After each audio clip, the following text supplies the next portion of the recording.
Well, acolytes, we have something here. Nobody expected this news after 8 years from Chibi Reviews. I don't know what the update is.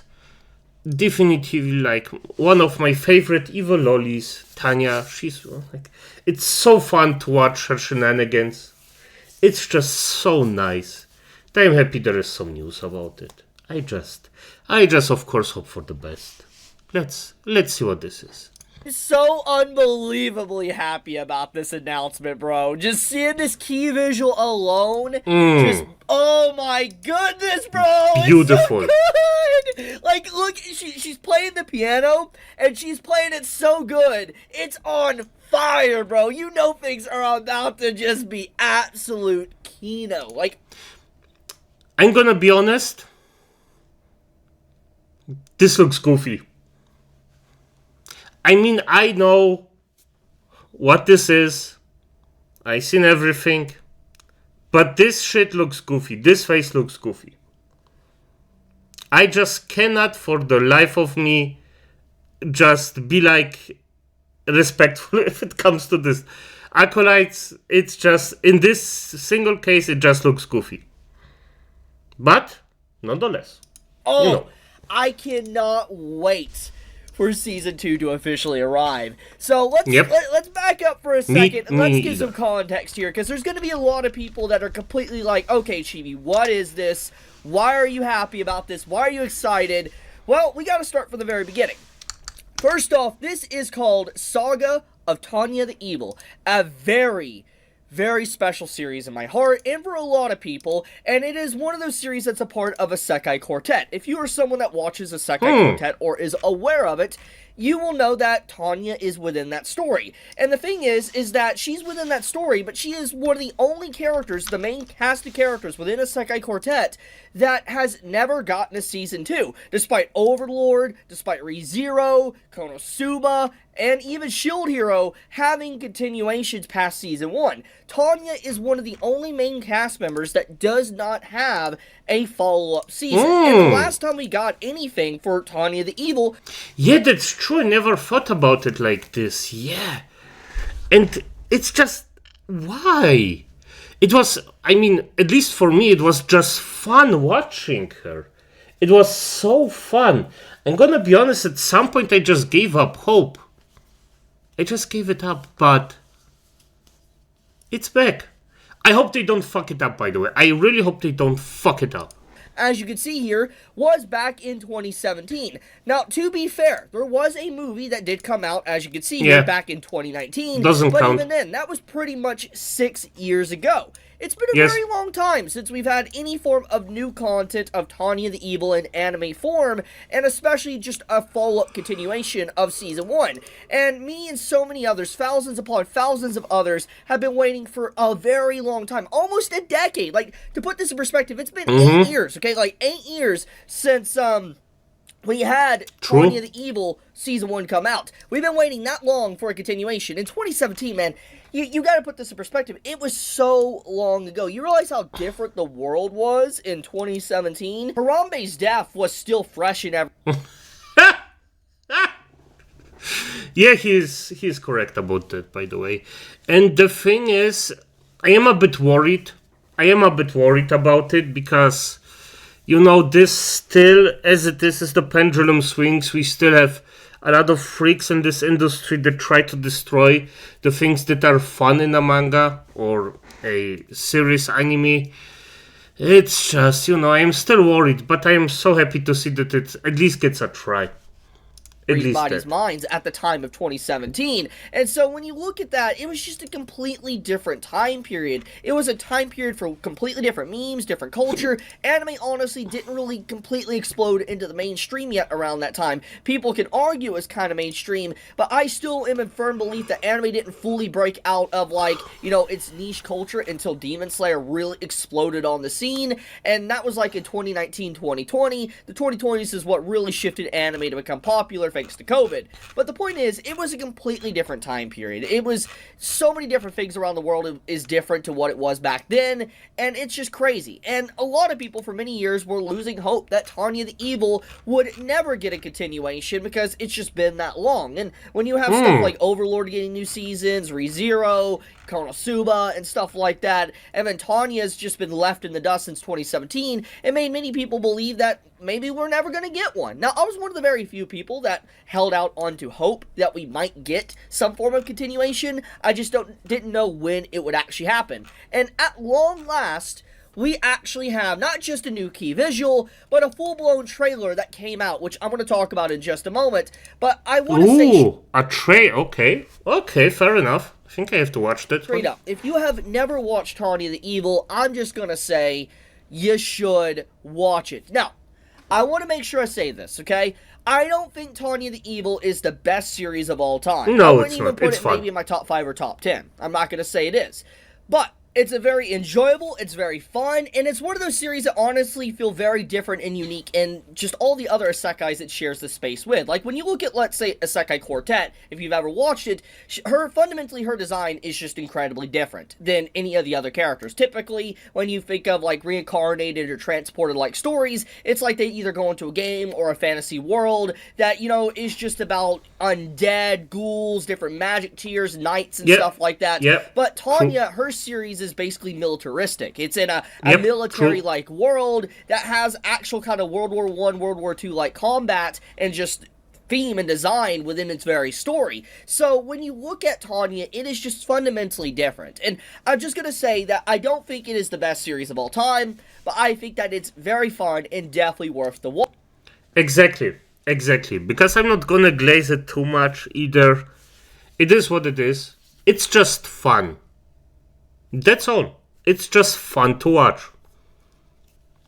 It doesn't even have, in my opinion, the best character art. But it's recognizable and it's freaking fun.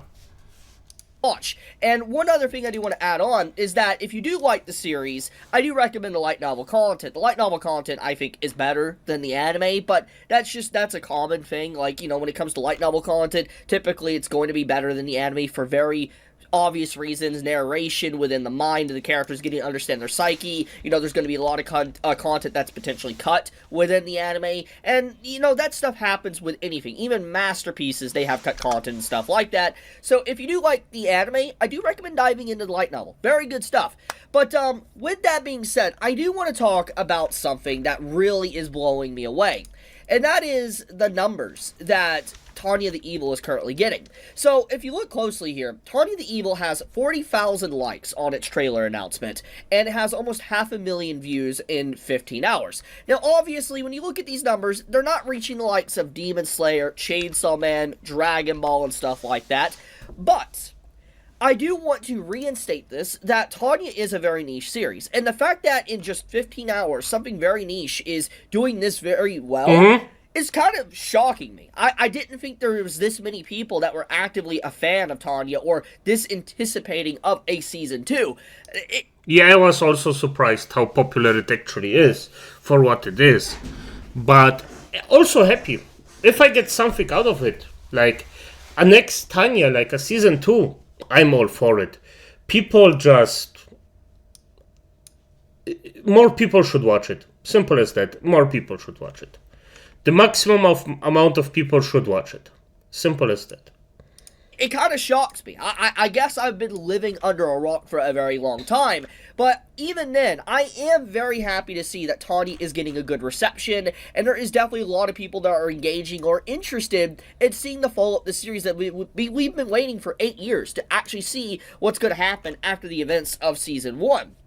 But it doesn't just stop here. If you go to the actual announcement trailer on Twitter, you can see that it has 1.5 million views on it, with almost 30,000 likes, 21,000 retweets. That's insane. There's a lot of people talking about this, and once again, this is just one post. This is not accounting for all the other people and all the other accounts that talk about anime news that's talking about this, and its viewer count and likes and stuff like that. So, Yeah, Tanya is really doing well for a niche story because it's like when you compare it to, let's say, Overlord, Konosuba, ReZero, even Shield Hero, I feel like Tanya is one of those series that would not be as recognized as the others. Mm-hmm. Maybe I'm wrong for that one, but I feel like a lot of people will instantly recognize, let's say, Ainzel Gom. People instantly recognize, like, Megami and, like, you know, Cosmo or Aqua or Amelia or, you know, Subaru, stuff like that. People instantly recognize Shield Hero Naofumi. You know, people recognize those characters. But I feel like people might slightly recognize Tanya, but overall they'll be like, oh, they don't really know anything about the story. So, seeing this type of reaction is just... I'm not gonna lie, it makes me happy. I'm really happy to see Tanya doing so well. It deserves it. It's one of those series I feel like has been kind of left in the wind for a very long time, and it seems like at long last, it's finally getting the justice that it actually deserves. Now, with that being said, enough with the sandbagging, let's talk about the actual trailer. So first off, the trailer that came out today is 1 minute and 42 seconds. A pretty long teaser trailer, honestly. I was not expecting such a lengthy trailer for its initial teaser PV announcement saying that's going to be coming out in 2026, which that's a good thing, that's a good sign. So, pretty much, yeah, it's going to be coming out in 2026, and judging by the product itself, I'm going to take an educated guess. The earliest we're going to see Tanya probably airing is probably in spring or summer of next year. I don't think it's going to be spring, though, and the reason why I think it's not going to be spring is because ReZero. Now, you might be thinking, okay, what's that have to do with it? But you got to remember, Kadokawa is, you know, kind of in control of not just, let's say, Tanya, but also ReZero. So, when you think about that, they probably don't want their two products overlapping with each other, maybe, upon release. I could be wrong there. So, I could definitely see Tanya coming out around summer of next year, when ReZero is kind of already really far deep into its Season 4 airing, so to speak. So, that's when I think that this is actually going to air. But as for the content within the trailer, there is a lot of goodies within this trailer, a lot of things of recap and stuff from previous seasons, and I'm just going to be completely blunt, guys. It's been years since I have watched Tanya. Like, I'm going to have to do a sit down and rewatch it, because I think the last time I actually watched Tanya after its initial airing in 2017, oh boy, I actually think it might have been in 2019. Like, I actually think that was the last time I watched anything Tanya. So, besides little clips here and there over the years. But fair enough. I actually think, yeah, it was the last time. So, it's been a very long time. There is definitely some details and things I have forgotten about over the years. Fair enough. I think I really should sit... It's a long time. You won't remember anything. But the positives still stick out. Especially her flying and shit talking everyone down there. It's this manipulative little bitch. I love her. It's nice. It's just nice. Down and dedicate some time to probably rewatching the series to get kind of everything fresh in my mind for the airing of Season 2. Yeah. I have to do the same. In general, I really just like this trailer. I like the art style from some of the new scenes I can apparently see. I could be wrong here. Maybe I'm wrong. But I think that in general, they're cooking, man. They're absolutely cooking. I think that this key visual here alone is just a good representation of what they're doing with this adaptation. I hope they go all in. I hope that they show everything. There's no censored content. I hope that this is a phenomenal anime adaptation that finally puts Tanya on the map. That gets a lot of people to start talking about it because it deserves it. It's good. It's good. It's good. It's fun. But, it's fun. I'm gonna leave. It's fun. It's fun. You honestly, you don't even have to like look for other reasons. Don't be like, oh yes, the storytelling is a freaking masterpiece of blah blah blah every time. No, it's just fun. It's drawn well enough. The characters are likable. The entire thing just flows very good with each other as it is. Just say it's fun. It's fine. Not everything is a masterpiece. Not everything has to be a masterpiece. It's fine to be just fun. Leave it at that. I wanted to say that if you have not watched it, watch the series. I will have a link to this trailer, by the way, in the description if you want to watch it for yourself. But I'll leave it at that. Thank you so much. If you enjoy my content, please subscribe, leave a like on the video, leave a comment, helps with the algorithm. Chibi out. Fair enough. Like that. Fair enough. Nice update. Very nice update. I love it. And I'm also excited for this entire thing. Season 2. I already... It will be just fun. What can I say except it will be just fun? I hope they don't fuck it up. But as it is, acolytes, remember, for the greater good, mine. So, good night.